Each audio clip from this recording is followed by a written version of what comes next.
I'm Erica Hollingsworth, and you're listening to the F1 podcast.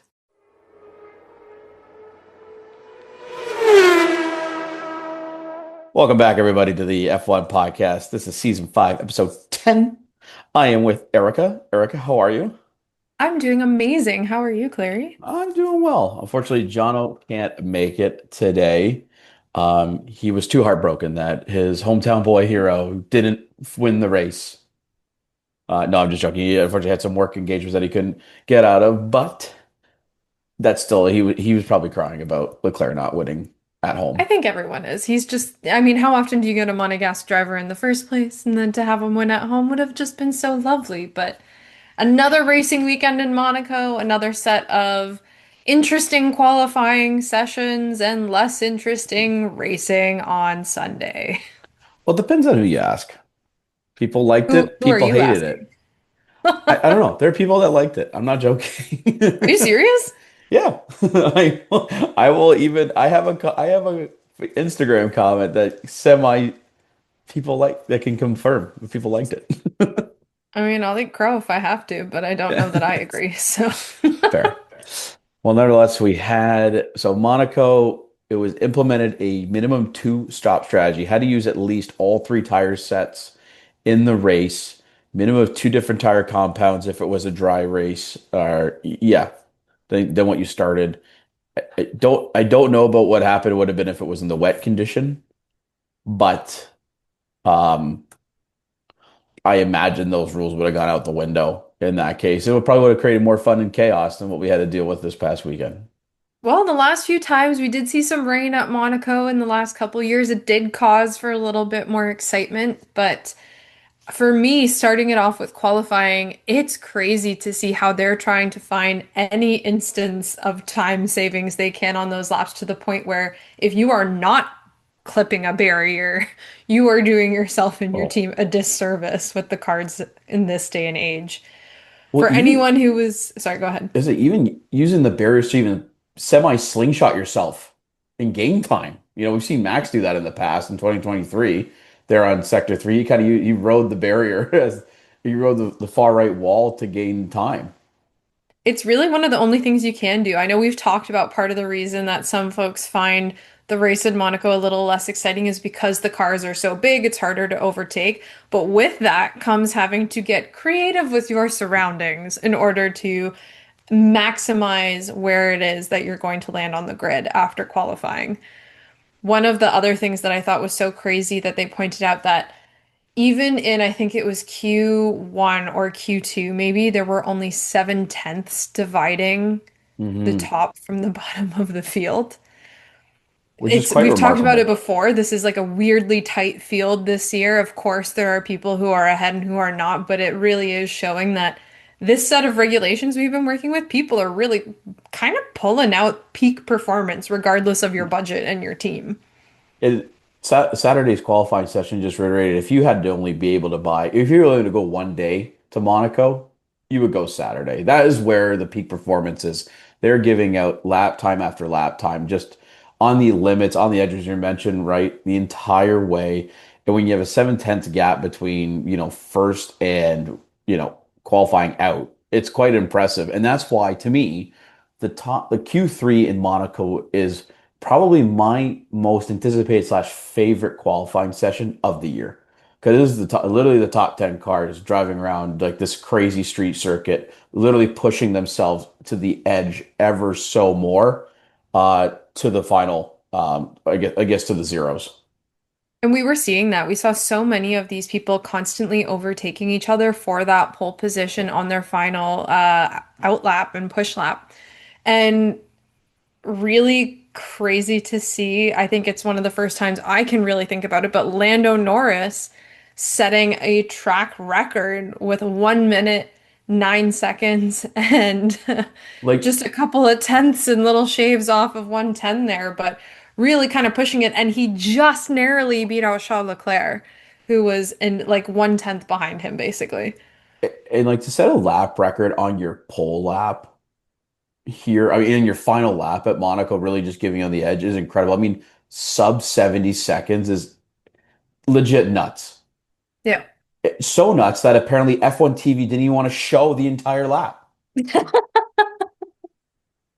For I anyone don't who's wondering, we have a little group chat, and that was what we got from Cleary. Like, guess F1 TV didn't really want to show that one, eh? We just saw him coming across the finish line. We didn't see know. any of the rest of that lap. I mean, like literally the fastest lap. I didn't even think sub 110 was even possible No. in today's day and age with these cars. The whole bulky are and like the fact that Lando literally rocketed that around in under 70 seconds and we got the final three is embarrassing again from F1 TV in terms of their direction. It's super frustrating. It's like you almost have to buy F1 TV's premium package and then have his like find a way to have all of the 10 cameras on so that you can watch it just yourself.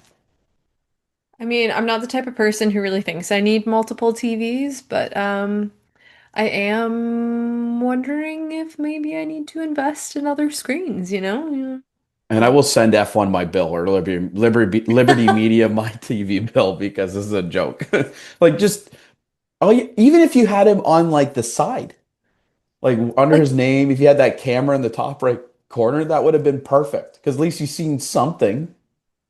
there's a wonderful innovation that's not being used enough. It's been around for decades, and it's called picture in picture. And I could go on for picture in picture for hours in terms of like how cable companies don't use it now, which it's like an innovation back in the 90s that I can't believe is not even around anymore, but I digress. You're not So, here to hear us talk about TV technology. You're no. here for us to talk about F1. Woo! So, So after qualifying, they had a bunch of penalties being laid out. So we had Lewis received a three-place grid penalty for impeding Max Verstappen in Q1, dropped him from P4 down to P7, which then let Max to go from P5 to P4 starting. Oliver Behrman had a 10-place grid penalty for overtaking Sainz during free practice under red flag conditions. This one was tough because I think the flag had just happened and he just passed Sainz. So it was really just kind of unfortunate timing for Berriman, but unfortunately the rules are the rules, right? And you received a 10 place grid penalty as a result. it was a similar thing last week with whether or not some folks were going to get their flying lap counted with the timing of the flags. Was it Behrman again who was his lap going to be counted, or was it Stroll? It might. Oh, it was Stroll, I think. Stroll, yeah.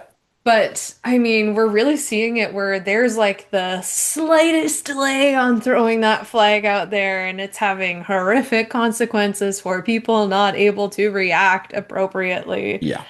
So feel really bad for him as well there because I know he was probably hoping for a better starting place than where he was ending up with that kind of penalty. Yeah. And Lance Stroll received a one place grid penalty in practice for causing a collision with Charles Leclerc, then received a three-place grid penalty in Q1 for impeding Pierre Gasly. But best part is that due to the difference, because technically Berriman would have started P27th and Stroll would have started P23. Lance Stroll qualified P19 and started P19 on the grid. And that's what we call car math. Forget about girl math or Yeah. anything. That's car Yeah. It's math. car math. I love car math. Car math is the best. Makes no sense, but we end up with numbers that don't even technically exist, and yet we still Exactly. get where we're going. So we then go to Sunday. It is race day. And there was a lot of talk about how do you work this two top strategy, especially if you're in the midfield to try and gain positions. There are teams that did a fantastic job of it Yeah.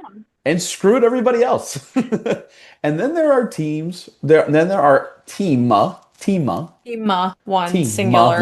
one team that decided, fuck it, I don't want to pit until lap 60 because they just forgot about the two-strop strategy as being a thing. And like we'll get into that team. But as soon as the lights went out, you could tell like people were itching to get out and do the two-stop for Oh, sure. immediately. Was it Hadjar or like immediate or like Bortoleto or someone? I can't even remember. Like immediately after lap one, into the pits, changing the tires, and then like three more people follow afterward. I was like, we're really just saying, hey, if everyone's pitting. We may as well just do it now, Yeah. get one out of the way, throw on a set of hards or mediums, and just see how far this can carry us. And they got unlucky. I think it was Sonoda as well. Gasly, they got unlucky because of the VSC in lap nine when I believe it was Gasly hit the back of who was it? I believe He hits Sonoda. Tsunoda, Yeah, he hit yeah. Sonoda, right? That created a VSC, which then everybody except Mercedes decided to pit, Yeah. It which was kind of a crazy start in that way because we had Bortoleto crash on, so it must have been Hadjar then because yeah, Bortoleto crashed on lap one, was able to bring it back, get the car going again, not like a full DNF at that point. So people were m making the most of that opportunity, expecting the yellow flag to come out, which it did. But then to just a few laps later have the same thing happen again.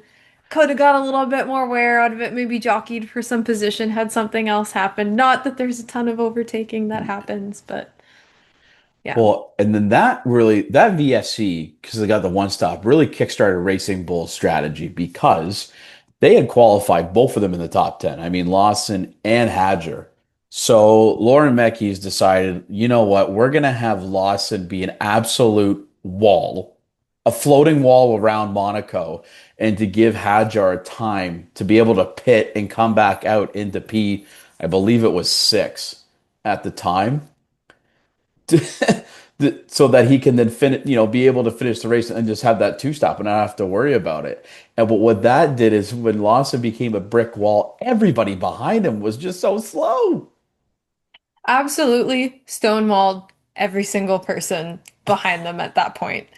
I mean, I'm of two minds. There's what's entertaining, and then there's what's best for a team. Obviously, the teams are going to try to maximize points. They're all going to take this similar type of strategy. It's already hard enough to overtake or do anything at Monaco. So if you can use that to your advantage, of course you're going to, right? And that's exactly what they did. But they weren't the only ones who No. frustrated the hell out of everyone else by pulling a similar move. Well, yeah, and then so Williams said, well, if they're going to manipulate the race, then we're going to figure this out too. So they pretty much copied and paste what they did with Sainz and Albon being the back markers and just killed Russell. Yeah. Like absolutely destroyed Russell's race, destroyed Kimmy's race. Like they had no opportunity to get out or in front of Albon to the point where Albon was driving so slow and Russell was getting so pissed off that he just decided said, "I don't want to do the chicane out of the tunnel, the Nouvelle chicane." He says, "I'm gonna go right through it." Oh, there were a couple people. They were just like throwing this out the window, just being like, the course isn't really for me at this point. As long as I give a place back if I overtake or something, who really cares? But like what really confused me at that point was looking at the pit stop graphic lap after lap that they kept putting it up. And we're getting into like lap 40s, lap the 50s of the laps, and I literally see a zero beside both Mercedes.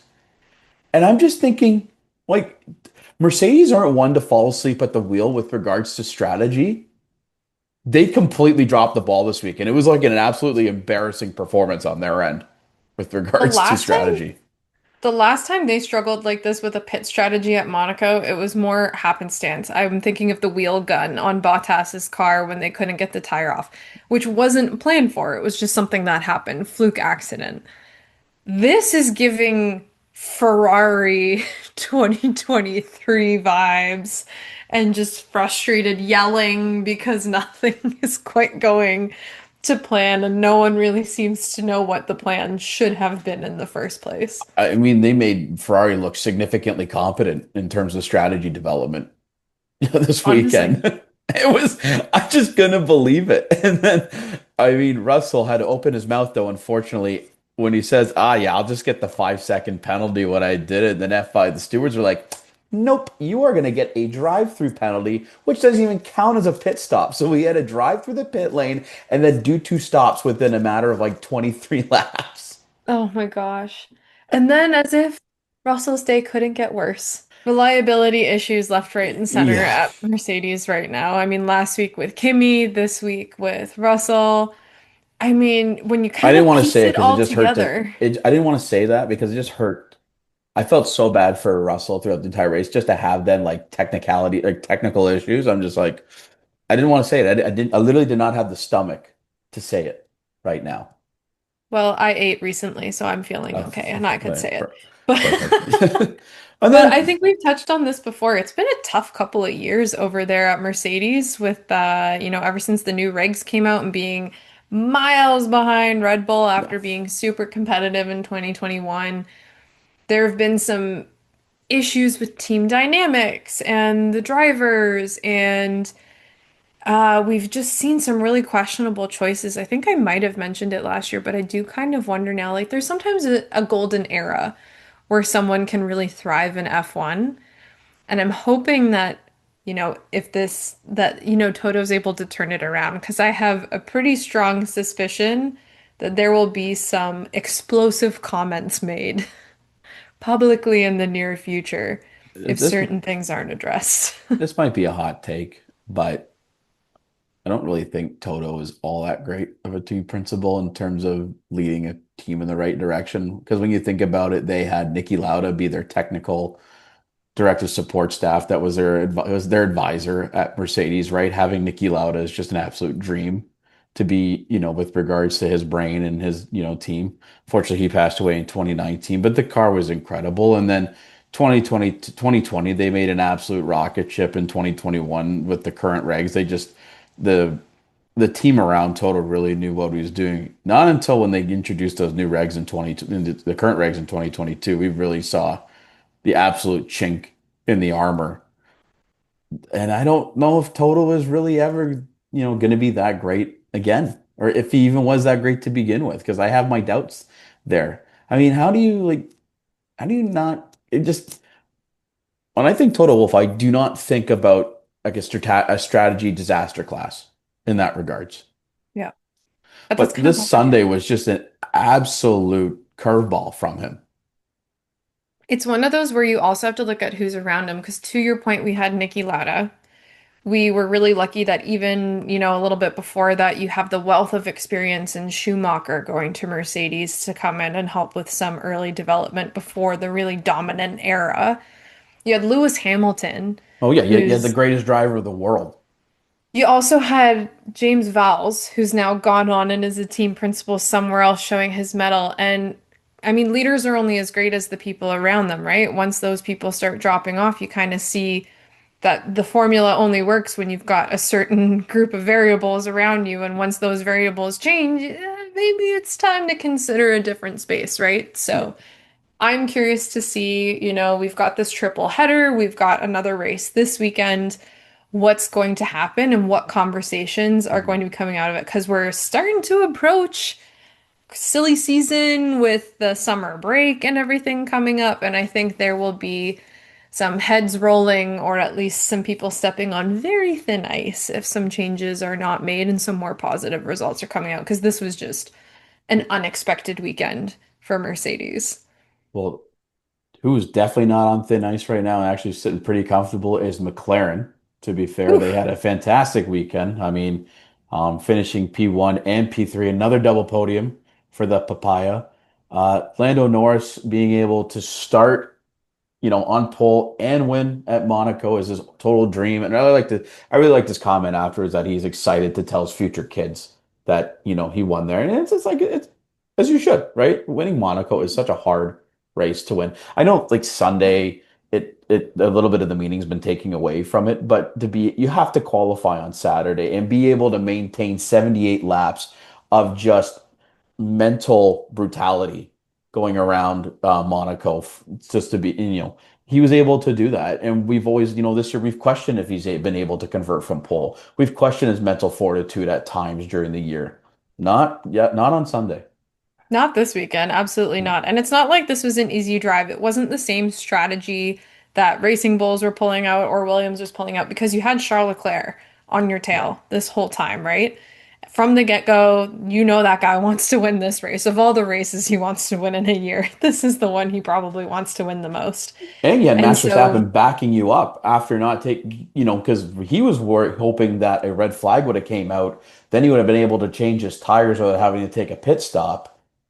And then at that point, he could have then led the race, right? But, Lando kept his cool throughout the way, did not make any contact with Verstappen, didn't create any contact with Leclerc behind, was just able to keep, hitting those laps solid, solid, solid to the point where Max had no choice but to pit. And then it was kind of the writing was on the wall at that point. but it raises the question of who is McLaren gonna put the eggs in the basket for? Because now we only have 3 points separating Piastri and Lando in the championship. Piastri's still holding on to it, but he's got a 3 point lead. Like, talk about closing the gap, my goodness. I think what it will come down to for both of them is where they qualify on Saturday, because whoever qualifies best on Saturday will get the strategic advantage come Sunday. That's it. Absolutely. Like for me, that probably will not change unless there's something egregious that happens between if there's an egregious strategy that favors Lando or favors Oscar. I don't really see that right now because again, it's still so early. I do think Oscar is the better driver in that case. Lando had a great weekend, don't get me wrong, but I think consistently Oscar has been providing those better performances throughout this season at least. Time will tell. Time We will shall tell. see. But the age-old question, Erica. Did this two-stop or three-tire strategy, directive, whatever you want to call it, mandate, did it hinder the overall, like, I want to say viewing point of Monaco, or do you think it created enough chaos that it was exciting to watch? Because Podium Queens commented on our video today saying that James Callis is the king of two-stop strategy for sure. Toto was so mad he forgot to pit his guys for once only one safety car, which led to Max's downfall. But overall, they liked it because it brought more chaos and questions to the overall race. Hmm. An interesting one there. I don't deny that this added a little bit more questioning, especially from a spectator standpoint. We're like, well, when are people going to squeeze in these two pit stops? Like, how are they going to try to maximize this for sure? I still don't really think we're seeing the level of chaos and action that people would probably hope. When you think about some of the other street circuits and the kind of crashes that are happening and the overtaking opportunities, it comes down to more than simply pit stop strategy as to who's going to take home a win. And it still kind of felt, although we did see some movement. I mean, Lewis moved up from P7 to P5. We saw Ollie Behrman end up finishing a lot higher in the standings than I think many of us would have expected after that 10 place penalty. Sure, there were some DNFs and car issues going on there, but I think that we were all hoping for a little bit more excitement than what we got because it wasn't really on the track action. So while I do think that the two-stop strategy definitely injects a little bit more what if, what's going to happen, it didn't really plan out the way we were hoping, especially when we know that the field is so tight and you're probably hoping for a little bit more to come out of that on race day. Yeah. And I think to extend your point, I I think the two-shot strategy had an opportunity to work, but I think the teams made a mockery of the Yeah. directive, to be honest with you. Um, the blatant manipulation of race timing for Racing Bulls and Williams, well, albeit it's good on strategy, it's not racing. I mean, what in racing are you going to be one to like hold off like 5 seconds off pace so that your teams can get around? And unfortunately, we're in a world now where the cars are just too big to be able to really overtake on Monaco in that case. But that doesn't mean that you can't deter it from the overall quality of racing on track. Hmm. And when there's clear manipulation of the times, it it almost is a slap in the face to the sport because you're not it's in the rule book, but you're not supposed to do it. Like there's like the you like those unwritten rules in baseball, right? Yes. Yeah. It's similar to that for me in my opinion for racing And I think there should be maybe a directive now implemented where if you are 100, if you are over 107% off the lead lap in terms of time, you get three strikes and you're out. I have a feeling that they'll definitely consider something like that. It's the same way we've seen the regulations change for certain tracks on what is considered going outside the lines and getting a lap time deleted, right? That's evolved over the years. I definitely think, especially after seeing this year, maybe they'll let it go one more year. We got new regs and stuff coming in 2026. It might shake things up a little bit more so people don't have this kind of opportunity.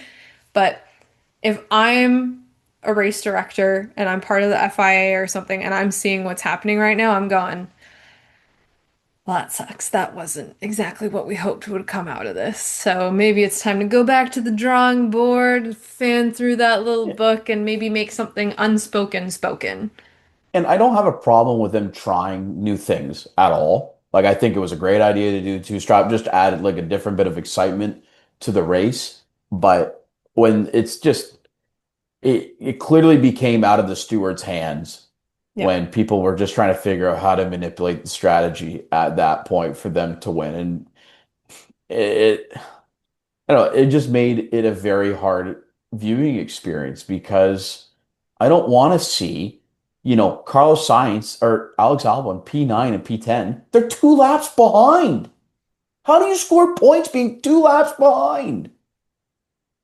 And not have any penalties for somehow impeding one of the guys in front of you, Yeah. right? Like I don't know how that all shook out. It's crazy to me because I'm looking at this and I'm like, I what? Like Antonelli finishing Give me, 3 laps do you know who behind? the last I person to finish 3 laps behind in a race at Monaco was? when? You know who it was? Who? Nikita Mazepin, Oh my God. 2021.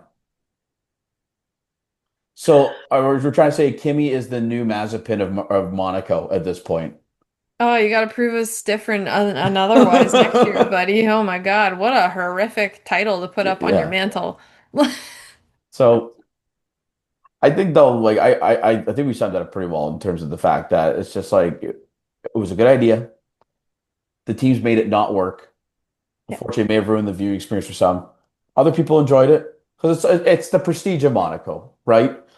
And I was joking with my dad that they call the F Monaco the greatest showcase in racing because then we lead into Indy 500, which turns into the greatest spectacle yeah, of racing in that regards. And I don't know if you were to catch a bit of the Indy 500 this past weekend, but shout out to Alex Palou, who I know we don't really cover much of IndyCar on this podcast, but he's having like an incredible season. This guy is just absolutely on fire. He's won a ton of races to begin the season, kind of like the Max Verstappen-esque of the IndyCar right now in terms of his performance.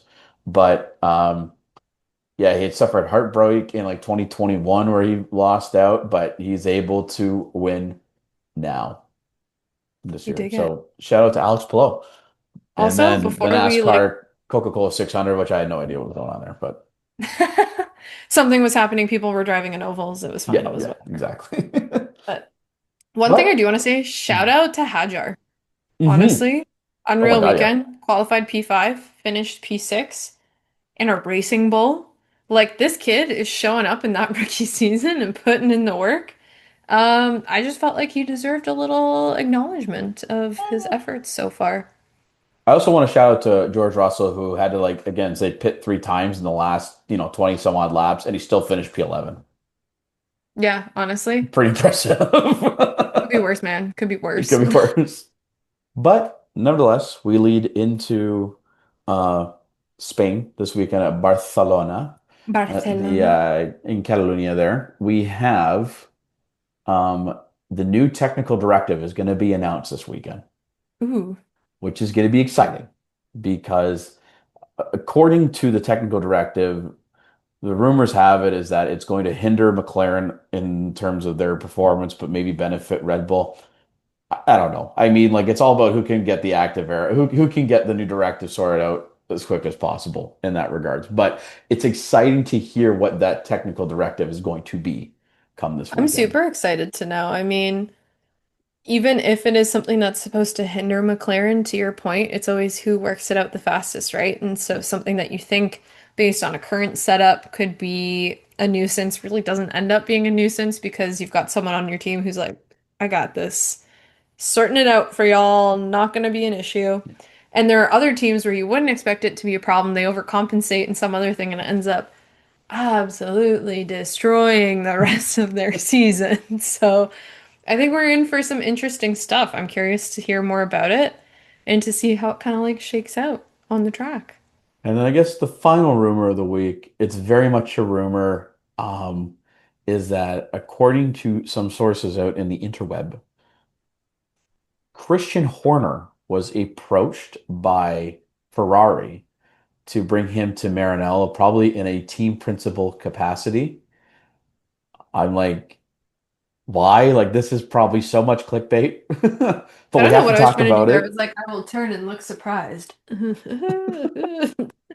I mean, I can't why see would they get anyone rid on of? any side of this wanting that. I can't Yeah, see him wanting to go there. I can't see them wanting him. I can't see anyone wanting to work with him on either side. I can't see him wanting to like do it. Like I just don't get me wrong. I've been wrong before.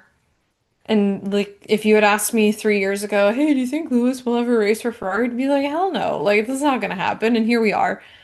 So stranger things have happened, but I just really cannot see this one. yeah. Like, I would love whoever made those reports up. I would like for you to send me what you were smoking, Yeah. and then I would like to have some of that because that is literally like I out of this world in terms of crazy predictions. And like if you're saying, no, I didn't make this up, where's your receipts? Show your receipts. I need a transactional record of how you got that information because Absolutely. what?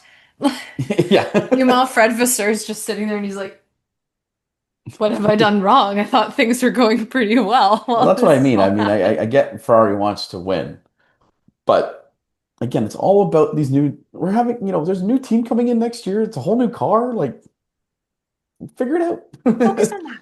Just, Focus on that. just focus on this year. But So nevertheless, we one have thing Spain at a this time. week. We have Spain this week. Is going to be then a week break, and then Johnny will be at the Canadian Grand Prix, and so he'll watch out for great content coming from us in the next couple of weeks to find out where you can meet him up. But otherwise, any final thoughts, Erica, before we end the episode? This wasn't my favorite race. I'm hoping for a better race next week. Allez.